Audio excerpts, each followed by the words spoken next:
السلام علیکم. د کندهار د ملي راډیو ټلویزیون د خوږې او د ترخې د ځانګړي خپرونې درنو مینوالو سلام پر تاسو. په دې هیله چې جوړ روغ خوش خوشحاله بایاست او تېره اونۍ به مو د خوښیو ډکه تر شا پرېښي. دا د یو ځل بیا موږ ستاسو درانه حضور ته حاضر سوي. ستړی مه شئ.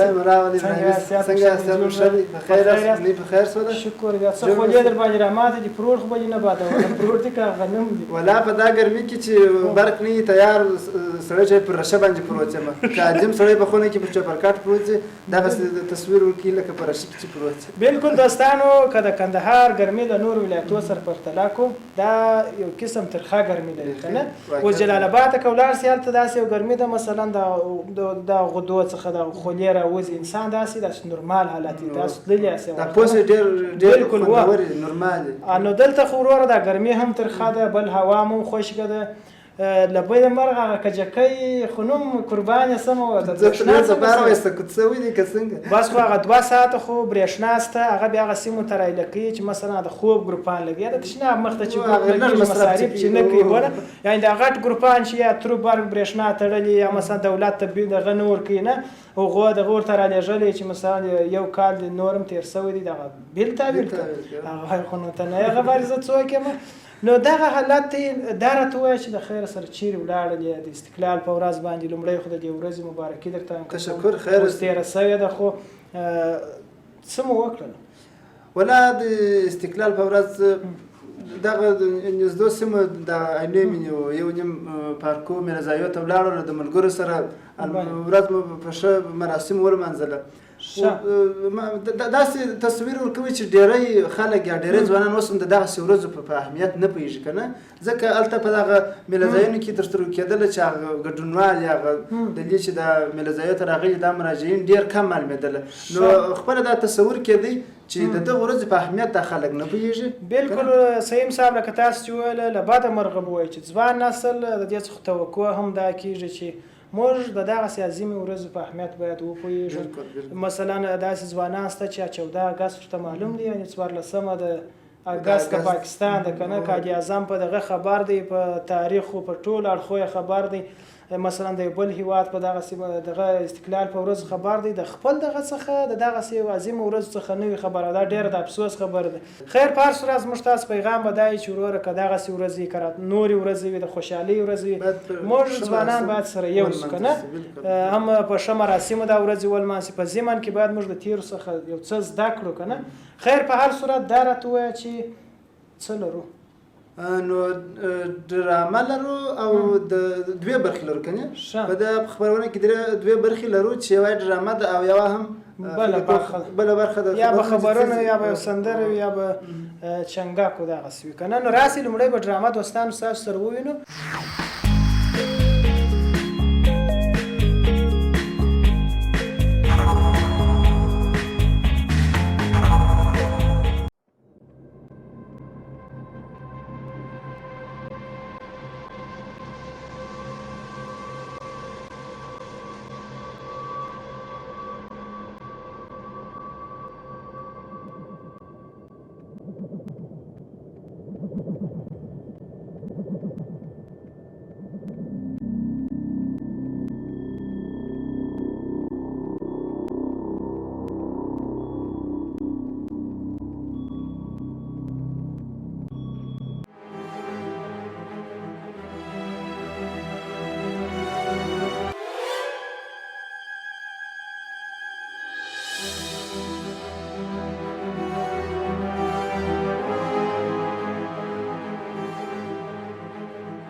د 2 خبرو اجازه ده وروره؟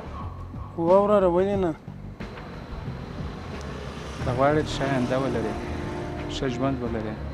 نو دا خو د کوڅې غاړه دلته خبرې نه کېږي. راځه زما ځای ته راځه.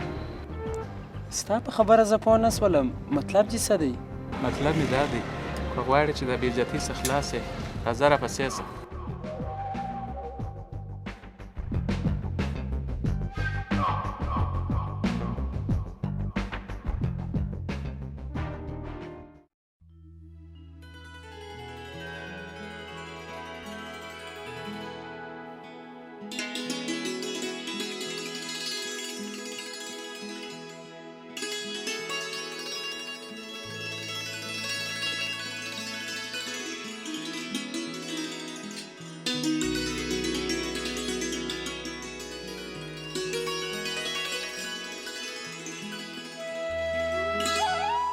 ګوره وروره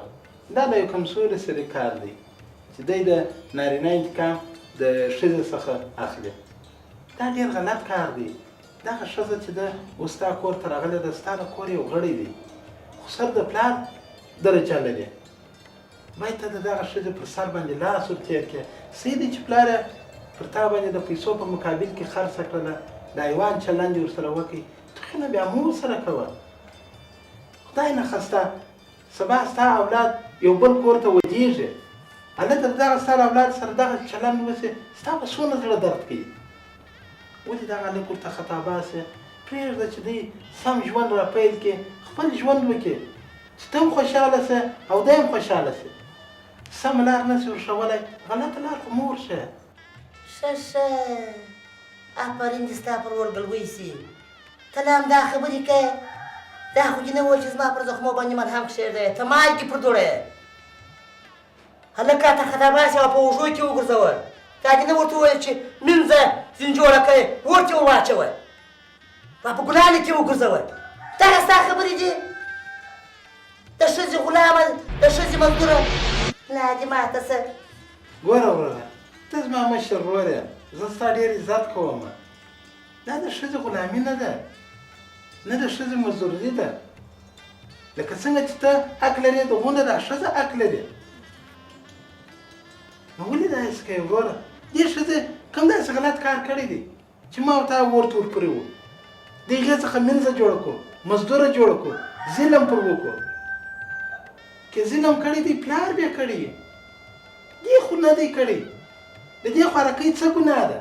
بس وروره دا نصیحت یې خپل ځان ته وکړه زه دونه اجازه نه درکوم چې زما په کورنیو چارو کې ته لاس ووایه ګوره هلکه چې زما انتقام دې ځینې خسي نه یي تر هغو زما زوی نه یې پوه شوې که یا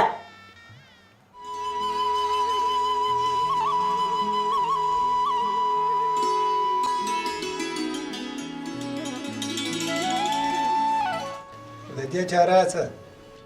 څنګه د دې چاره څه د دې چاره دا ده چې زه پر ځان باندې کالي څه نه کوم حوصله وکړه دا سیمه او دا کلی تاسو ته در پاته په ټولو باندې دغه یو نفر نسي اصلاح کولی د مسلمان نور راوستلی نه به کور ته زه یې ورته خطاباس وای ورته یې ور واچوه لاس یې ور مات کړه پښه یې ور ماته کړه سړی داسې کوي د یو مسلمان اولاد سره دغه ژوند کېږي دا که زموږ اولاد وای په یو کور کې چې دغه ژوند ورسره وکړي ته به څه وکړې دی به څه وکړي خیر دی وروره احساساتي کېږه مه حوصله وکړه زه به ورځم ورسره وبه ګورم ورته به وایم دا کارونه پرېږده که نه پرېښوله بیا به هغسې لار ورته وګورو زما په نورو باندې سر نه خلاصېږي زه ورغلی وم کور ته چې مبارکي ورکړم خدای پر ما باندې راوغورځېدی داسې خبرې راته وکړلې چې د کولو ولا کوې ګوره وروره ورځه په سمه باندې سر خلاص کړه ورته د خدای ورې ته وګوره دا کارونه مه کوه لکه څنګه چې ته حیثیت لرې هغه خلک هم دغسې حیثیت لري د دې عجیزې څه ګناه ده که بیا ده نه منله بیا نو زه پوه سه او کار مې زه د هغو خلکو پله نیسمه بیا نو زه پر ده باندې عرض کوم چې حکومت هر څه ورسره وکړله هغه به ورسره کېږي ته دا موضوع د باندې مه باسه دا کورنۍ موضوع ده د دولته پرې مه رسوه زه به ورځم ورته وبه وایم که چېرې لار نه وړله بیا د زه ملګری یم هر څه چې پکې هغه به کوو یوازې دی نه وروره هغه نفر هم پرې ولا کړدم هغه د لور پر سر باندې 12 لکه واخیستلې د دې پر ځای چې لور ته یو کور ور وکړي یو ښه شی ور وکړي ولاړې مټران او موټرسایکلانو شان یې پرانیوله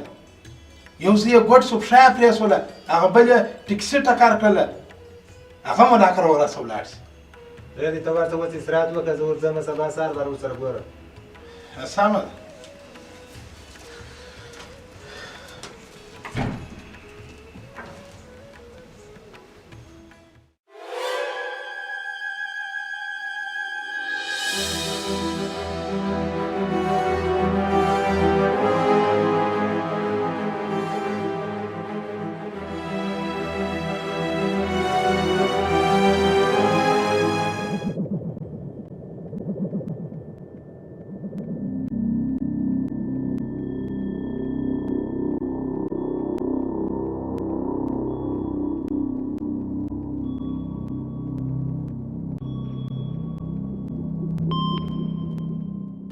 دا چې دی دا زموږ د خمار ځای دی، د ورکو ځای به دی. اصلي ځای ته چې بوځم دا که به کار راوځي، داسې خوندور ځای دی. اشته وروره زه یې د چیش دپاره راوستلم،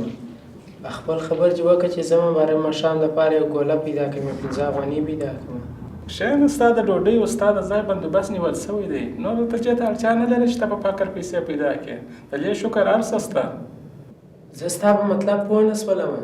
دا هر څه د څه په بدل کې ما ته راکول کېږي. زه خو د خواریم نه یم، پښه مې هم پرېږده. تورو راسه.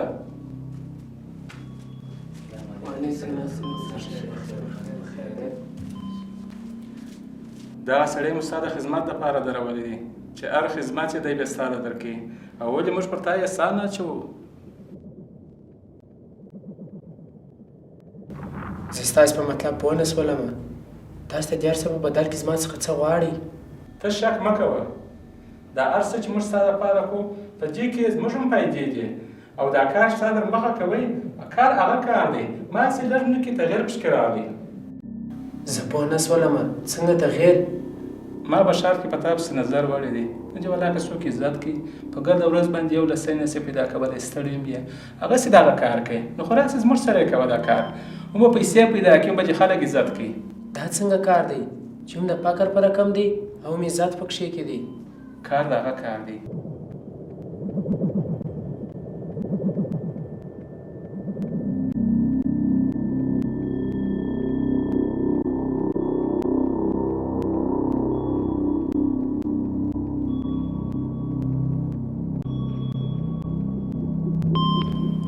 یا زه دا کار نشم کولی، زما د خپل پلار ظلمونه لا نه هېرېږي. ګوره ځوانه، د مشر خبرې دې واورېدلې، په پلان هم خبر شولې. څوک زموږ د کار څخه انکار وکړي بیا د هغه انجام څه شی دی هغه به دی درته ووایي. اوس خو نو په هر څه پوه شوې، دې ته نو ضرورت نشته چې نور پر وغږېږو.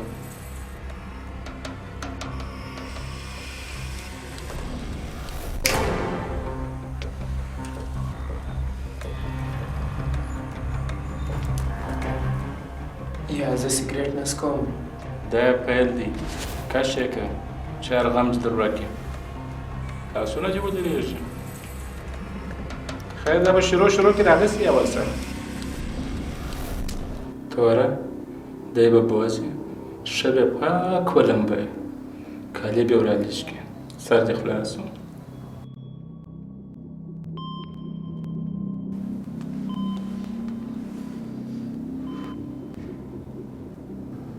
توره ته ورسه یو مست چرګ راوله، نن به شوروا مروا و، نن به سودا هم کمه کړې ده، دی به هم در سره بوځي.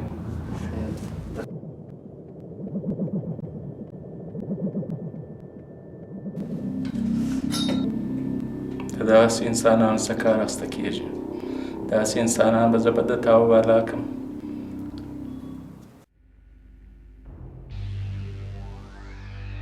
چای در واچوه، چای پکښې دي. بس چای نور نه څښم، زه ځم نور کارونه هم لرم، بس د یو خبرې دپاره راغلی یم. وایه د چیش خبره؟ خیرت خو وروڼه ګاونډي کور ته راغلی و، ګرېوان یې راته څیرې کړي چې دغه ښځه یې زوی ته روانه کړې ده، زوی یې مورخطا باسي، وایي مینځه دې جوړه کړه، وهه یې وټکه، وایه ولې داسې کوې وروره؟ وایي خپله یې ووایه ولې دونه ظلم کوې وروره؟ هغه هم دغسې بشر دی، څوک پر ښځه باندې دونه ظلم نه کوي. راولې دې د ناست دی په ولور کې دې یو لک روپۍ راکړلې، په واده کې راغلی یو څه یې راوستی، باید یو غیر خو دې راوستلی وای. راغلې اوس ما ته ورور غور ته کوې، ماشي دې راولې د ګډې خبرې کوې. واده کې تا پر ما باندې غږ وکړې چې راسه وروره زما د زوی واده دی، خو زما هم وراره دی. ناولاده خلک دې رابوښتي وه، زه دې وروره پر ما دې غږ نه وکړې. ستاسې هغه ورځ په یاده زه درغلم حضور ته چې ما دې یو څه کومک راسره وکړه، دا ښځه مې په اوله ستا که غوښتې ده، تاسې ویلي ول دا دې رواج کې په اوله ستا که تا ښځه لیدلي، اوس ما ته را روانې. د ده نه وروسته زما لپاره پردي خلک یاست، نه زما د مور دې درته روا دي، نه مو په کیسه کې یم. ته څوک یې چې زما د مور غور کوې، ته راځې ګډ یې.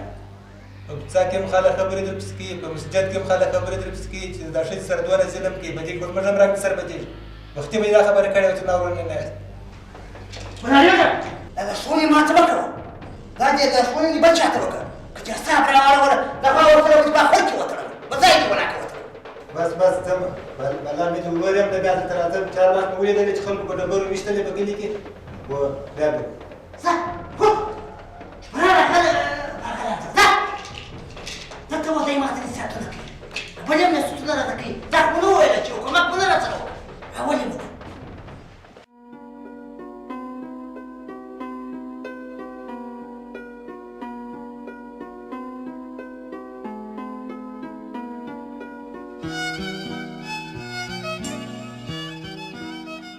دا مشکل خو نو په هغه ورځ چا چې پیسې راوړلې ما د لور ولور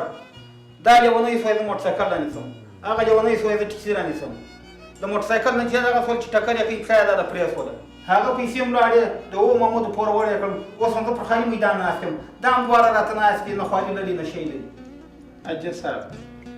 دغه زما ورور ګوره ستا سره دوستي وکړه دی راولاړ شو خپلې مځکې خرڅ کړلې د خلکو څخه یې پورونه وکړل در ما پرې ځان راورسوئ چې وجه ګزارې راته کولې چې ما ته پیسې راکړه دا خلک زما څخه پیسې غواړي نو چې ته راولاړ شوی د لور په ولور باندې یوه ځای ته ټکسي رانیول ده بل ځای ته د موټرسایکل رانیول دی نو په دې کې زموږ څه ګناه ده ته احسان ولې پر موږ باندې اچوې ولې احسان نه در باندې واچوم وروره دغه ستا ورور چې دی ما ته پیسې په 2 لاکه او په 3 لاکه راوړي هغه چې دا پام وویني وایي ما ته دغه شی رانیسه ما ته دغه شی رانیسه پیسې دی راسوي ما اول ورځ چې دوستي مې ورسره کول ما 12 لاکه یو ځای درڅه غواړم نو زه پر تاسې احسان ولې نه واچوم بس دی ته نه دونه مه پازدوه دا ورور مې درته وویله چې غوايي مې د شیدو غوايي مې خرڅ کړې د کور پسونه مې خرڅ کړله حتی مځکه مې لا خرڅه کړه دغه یو څه مې درته برابرې کړې دا نو زما ګناه ده چې د لور په پیسو باندې یو زوی ته موټرسایکل رانیسې او بل زوی ته موټر رانیسې تا ته به کوم کتاب رواج وروره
سړی مې څنګه یې ښه په خیر خیرات یې شکر دې صحت هم ښه دی الحمدلله ستا دعاوې ته ښه یې بخیر یې شکر دی ښه شپه ورځې بخیر دې کور کې راغلې ده پرواز پر دکان چې مې سره ولید هغه نه فرق و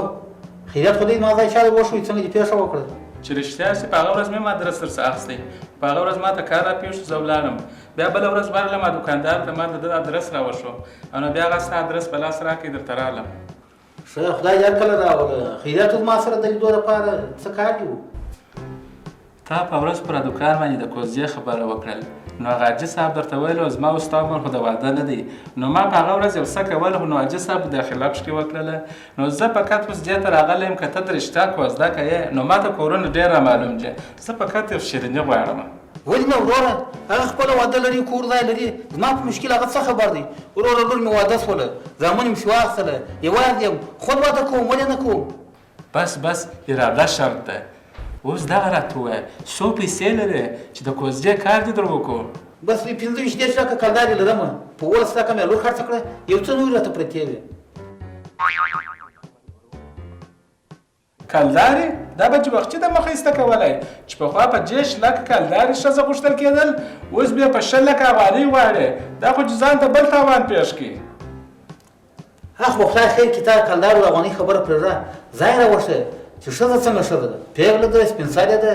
څنګه ښځه ده پېغله خو ګرانې دي او تا ته یې څوک درکوي پېغله خو په 200 لکه ده دا ښځه مې در پیدا کړې ده چې ستا سره عمر برابر دی خیر عمر یې پروا نه لري خو زه چې واده وکړم ما څو شرطونه دي دا شرطونه زه ور پر تایل کړم چې واده وکړم دې قریبان دلې نه پرېږدم چې دلته بیا شیطانتونه وړي وراوړي دا یوه خبره بل ما سړی به پر وخت جارو وي او بله خبره دا ده دا زمزمې به نه وي چې او د راډیو سره تماس ونیسه او څلوریزه درته وایم او زمزمه درته کوم دا کیسې به نه وي او وروره ته دا شرطونه پر ما ولېږدې زه ورور یم زه پلار یم زه خالي دوستي در کوم نور ستاسې کار دی په عمل یې موږ څه خبر یو وروره زما وکیل ته بس ورشه هر څه به خدای خیر کړي ما یې د ولور معلومات وکړه چې څو ولور غواړي ته چې هر څو شیریني غواړې ستا شیریني زه در کوم اوس ما مور وله ولې بل چې ور مې ولې بل بیا جنجال جوړ شي وایي داسې پنځلې دي یاره کار کېږي سړی مې د زمري خولې ته ورکوي بس زه اوس ورځمه زه به خبر ورسره وکړم که هر څو پیسې غوښتلې هغه بیا زه تا ته ووایم هغه بیا ته در سره راواخلې پیسې سمه ده په مخه ښه خدای دې مه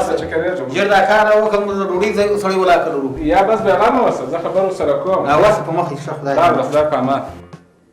دا علي وایي سپین ږیري ته نه ورکوي پیسه څنګه ښه شی ده داسې به جنې وغواړم لکه یو شی راځه سمود چې موسیقل ته لاس ورکړې نیت مې وینه یوه خوا پکې راشه کړي دي څه په وکړې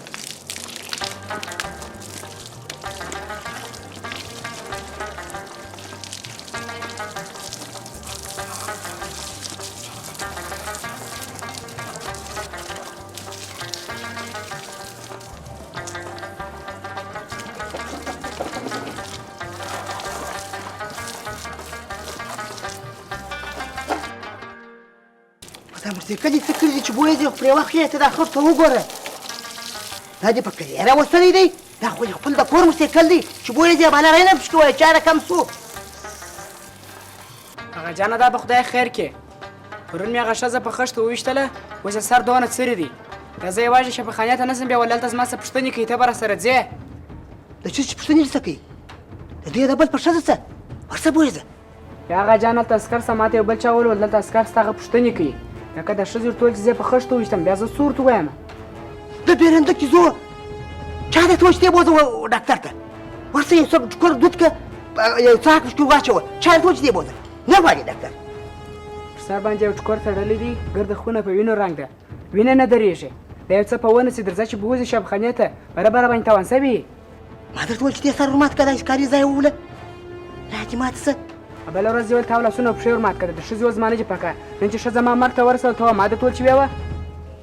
زه مړه دې سي بلا یې په چې د تېښتې کوښښ ونه کړې مرداوزي پولیسو د باندې راوځه د تېښتې هڅه مه کوئ د باندې راوځه دا خوا دې دلې راله چې پر کیڼې خوا به ځو هلکه ته ورځه د کشر یې تا ته غږ نه کوي هل د باندې راوځئ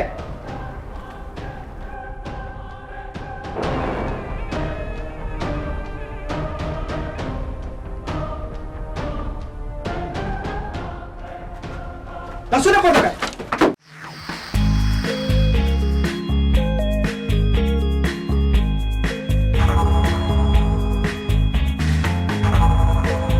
درنو دوستانو هیله ده چې ډرامه به د خوښۍ وړ ګرځېدلې وي او خوښه سوې مو وي ابراهیمي صاحب څنګه خوندوره وه بالکل دا خو د لیدونکو قضاوت دی او دغه خپرونه چې تر دا مهاله پورې اوس هم د کندهار د ملي راډیو ټلویزیون خپرېږي یوازینی دغه هم دا دی لامل چې لیدونکي لري او خلک موږ ته هغه سالم انتقادات مثلا که ځینې لنډې کیسې او توصیه دا یعنې دغو پر بنا باندې تر اوسه پورې دا خپرونه روانه ده او په دې هیله چې نور هم زموږ ګران ښاریان چې زموږ په خپرونو کې کومې ستونزې وي که نه هغه راته په ګوته کې په هر صورت بالکل و نو دا راته ووایه چې زه خو بله ورځ را روان وم وروره د دغه هرات بازار څخه بیا د کابل دروازې بیا داسې چې د چارسو ته چې ځې دلته موزیم چې دی موزیم به دې لیدلی د انتیکه شیان چې پلوري یا یو خو په هغه اړخ کې خرڅېږي یو په دې اړخ کې به دې نه دواړه مې لیدلي دي دغه غالۍ هم خرڅېږي دا سرخونه هم خرڅېږي په دا کونج کې دا دوکان هم دی په هغه اړخ کې راځي هغه خو نه بیا دغه تاراسینګ د سراتي ورڅېرته بیا دوکان شته سراپي هم ده د سراپي تر څنګ بیا دلته کوټیان دي د غویو پښې دي تلک چې پر دغه سړک شوی نو دا په دې خاطر توله چې دغسې یو مهمه سیمه بیا نو تاسو ځئ هغه خواته که وګورو د عبدالرب اخندزاده تر جامع پورې دلته هېڅ کثافتدانۍ نه لیدل کېږي یعنې دغه کثافات چې دغه کورونه راباسي یا د یو بل چا دکان مخ ته اچوي یا وچرۍ ته ورغورځي نو زموږ هیله دا ده که چېرې د ښاروالۍ و دې ته فکر سي دغه ځایو ته ټاکلي ځایو د کثافتدانۍ راوړي ښه به نه وي چې دا تر څو چې دا باد دغه پلاستیکان اخیستي هغه د کثافتدانۍ تور بالکل ابراهیمي صاحب دا خو بیخي پر ځای خبره ده که نه خو یوه ستونزه بل هم ده هغه دا چې په هغه سیمو کې چې دا کثافتدانۍ ګوره رسېدلي هغه ښاروالۍ خپله رسیدګي کړي بیا هم د ښاریانو دغه کثافتدانۍ ته توجه نه کړې یعنې چې سالم استفاده نه کوي کثافتدانۍ ته باید انبار یا کثافات ولوېږي خو موږ تاسې یوه څنګ ته چپه کوو دغه بیا دا فکر کړی دی ډېر وبخښئ چې مثلا دغه د معدې مسله خو بیا نه یې راپورته کړې چې اوس ډېر کثافات چې کثافتدانۍ ته واچوئ تکلیف پېښ شي ښه دوی وایي خپل دغه ډاکټر توصیه په نظر کې نیولې ده وایي یعنې یوه ګاډۍ کثافات د کثافتدانۍ ته ور اچوي بله چرۍ ته ور اچوي چرۍ یا یوه څنګ ته یې ږدي که نه چې سره منحل سي ښه نو اوس دا راته وایه چې دویم برخه تاسو خپروو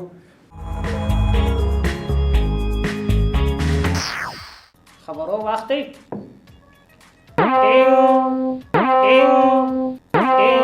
السلام علیکم جوړ په خیر خدای دې وکړي جوړ تازه او په خیر بس درنو دوستانو هیله لرم چې د برېښنا سوه برخمن یاست په نس به ماړه یاست په تن به پټ یاست زما مشکل آسان د خبرونو برخې ته مو پام راګرځوم راځو په سر کې د خبرونو تیز رفتارې ته د ګل په شهزاده میرزا چپي خان کاکا لور ولور 15 لکو ته ورسېدی یو درزن سپین سرو د تلویزیون تر خادو لاندې مظاهره وکړله په پای کې تجارتي اعلانونه هم لرو اوس تاسې پام راګرځو د خبرونو تقسیم اوقات ته ویان مشکل آسان د ګل په شهزاده میرزا چاپي خان کاکا د لور ولور 15 لکو ته ورسېدی چې په دې اړه زموږ تیز رفتاره خبریال ځان ورسولی دی تاسو ته یې دغه راپور چمتو کړی دی د ګل په شهزاده میرزا چاپي خان کاکا لور ولور 15 لکو ته ورسېدی پسې راکته سي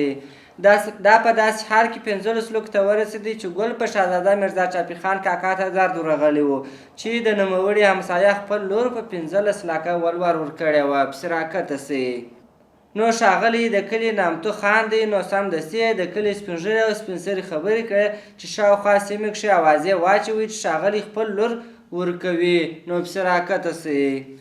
نو اوس هم د ښاغلي پر لور باندې لکه د مارکېټ میوه بولۍ ول کېږي پسې راکته سي ځینې به غلکي شاهدان وایي دا ډېر ظلم دی د نجلۍ په حق کې هغه خواره خبره نه ده خو پلار یې سم دم د موټر په بیه ورکوي پسې راکته سي زموږ د تیز رفتاره خبریال څخه مننه کوم خدای دې وکړي چې روغ جوړ به اوسي په هر ځای کې دې کامیابه دې اوسي یو درزن سپین سرو د تلویزیون تر خادو لاندې مظاهره وکړه چې په دې اړه زموږ غمجنه ببو راپور لري ستاسې پام ورته راګرځو یو درزن سپین سرو د تلویزیونونو تر خادو لاندې مظاهره وکړله دا مظاهره یې په داسې حال کې کېږي چې ځینې ښځې په خارجي سریالونو په لیدلو بوخت دي دا سپین سرې د خپلو ژوندونو لمسیانو څخه په تنګ راغلي دي او په خپلو شعرونو کې لیکلي دي چې پخوا به ښځو په تعلیم سره سیالي کول د کور په کار سره بیا سیالي کول اوس د تلویزیونونو د دې خارجي سریالونو په لیدلو باندې په لباس او د بل موډ فیشن په فرهنګ باندې سیالي سره کوي یوې سپین سرې د خپل نامه د اخیستلو څخه ډډه وکړه او د مخ د ښکاره کولو څخه یې ممنوع کړلو نو په دې اړه یې نورې خبرې راته وکړې ما غوږ ورته ونیوی نه څه درته وایم زویه دا زما خبرې داسې نه وي چې زما مژور یې واوري زما مژور خو اوس سمدم د فلمو که دغه د ډرامو د بدماشي رول په کور کې سرته رسوي زویه پخوا بیا د مشرانو احترام کوئ داسې خوندوره اشپزي بیا کوله چې ما به لا ګوتې ورسره خوړلې اوس یې کله په اشپزۍ کې مالګه نه یې کله د مشرانو احترام نه لري چې مېلمانه راسي په کونج کې پټه سي دا سریالونه ګوري نه مجلس کوي نه شی کوي تعلیم ځینځې پاته دی نه موږ مې دغه سپین سرو په دې اړه مظاهره کړې ده تر څو چې د خارجي سریالونه بند سي او پر ځای یې خپل افغاني سریالونه ور ولېږي څنګه ښه خوند یې کوي پخوا افغاني سریالونه وه یو ما به هم یو سپکه خندا ورسره کوله دا اوس په لاولې خولاکه زه د سړي اکا سره یو ځای کتلی شمه یوه بله سپین سرې خور چې د دې تر څنګ ناسته وه هغې هم یو څو دانې نوکارې درلودلې ما ځینځې ثبت کړې تاسې یې واورئ وایي نیټه درته وایم زویه دغه پخوا دغه ښځې نه وې څنګه ښه به وې د افغاني کالي به اغوسته جل و بل به کېدلې داسې خوند به کوي ولا چې که د افغاني کالو خوند په دغه هېڅ ځای کې او اوس په لاولې چې بازار ته ولاړ شه به دا خوا چې راسه ما ته وایي د پلانکۍ ډرامې د ښځې به رقم کالي دې راته راوړله هغه شامل دې راته راوړي هغه رقم بوټونه و شان دې راته راوړله دوی دې بلا په دا ډرامه وایي د خارجي شانه د شري موږ غریبان خلک یې هغه دغونه ګران دي ګرده ښځې په دې راباندې اخته کړلې زویه نو زه غوښتنه کوم چې یو دغه پخواني هغه شادګل و دغه څه شي و دا چې کامرانو دغه ډرامې وې خپل د افغانانو څنګه ښه خوند به کوي کور ته پورته کتل د دغه پر ځای چې خارجي سریالونه راته نشرېږي نو دغه خپل افغاني سریالونه دې راته نشر کړي کنې موږ دغه تر هغه وخته مظاهرې ته دوام ورکړو تر څو چې دا خاجې ولاړې وي دا مظاهرې په پای کې پرېکړه لیک صادر شو په دې پرېکړه لیک کې د فرهنګ وزارت او ځینې نورو ټلویزیونونو ته نوکارې ورکول سوي وې او د دې خارجي سریالونو پر ځای د افغاني سریالونو غوښتنه کړې وه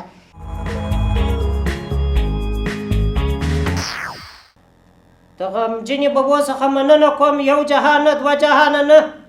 بس چارڅونه مننه ځینځې کوم چې دا راپور یې موږ ته چمتو کړی اوس تاسو پام راګرځوئ څو تجارتي اعلانونو ته غواړئ چې پزې موجیکې او ښایستې وي غواړئ چې مخ مو نوراني او ښایسته سي که دا ټول ښایست په ځان کې راولي نو عجله وکړئ ناخبره شرکت سمنډول کریم د سوډان څخه راوارد کړی دی ادرس یاد ولرئ د هر 3 ګزې پر غاړه د اپریشانو څخه یې لاسته راوړلی سئ خو پام مو وي چې ګټې او تاوان ته بیا نه ګورئ غواړئ چې کوچنیان مو جنګي مهارتونه زده کړي